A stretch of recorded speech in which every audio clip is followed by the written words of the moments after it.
Kako se dogodilo prošli tjedan, jebate šta je sve bilo, slušaj sad ovo.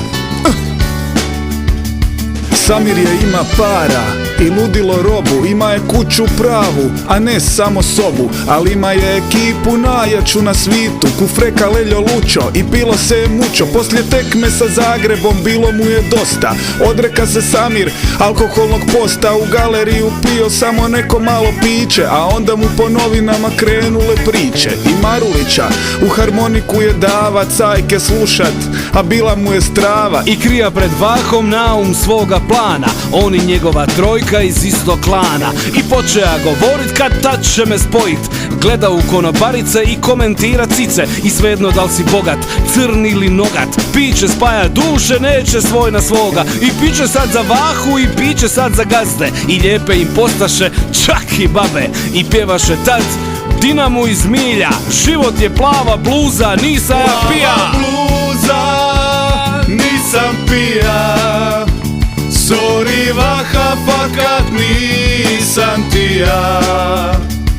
A popili 5 litara, Vaha će popizdit, ni mamiću se sigurno neće puno svidit. I puke su priče postale banalnost i sada svako zna da pili su za stvarnost. Kad Ljeljo tada nije imao pojma di nalazi se, ni ko je Lučo nije znao doma. I onda su obećali od sad je jetra čista, a Samir je reka majke mi više nikad. Popija je prvu desetu nakon pola sata, reka je jebate pijem više od Hrvata. Hamlika je pija pivo u boci i tada mu se nakon gajbe zamutiše oči. Sve stalo kada mu je otrnija mozak, čuja je samo Zdravko glas: alo, pare dao je momak. Trening je prespava, rigala se hrana, tražija je formu još nakon tjedan dana. I po glavi se lupa od ošekunice i lipice, ima je za šampanjac, sada nema ni za šibice.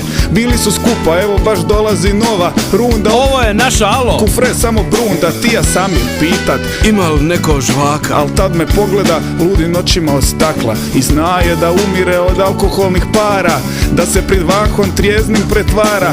Tad se je nasmija i popija je vino, a kad Leljo tada kaže au baš je vino fino. I Samiru je bilo kao u nekom ružnom snu i nije ga bilo sutra da na treningu. Plava bluza, nisam pija, sorry Vaha, fakat nisam ti ja.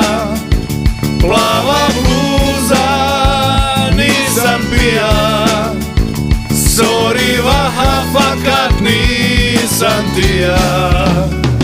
Čaj je život, tvojna fantazija.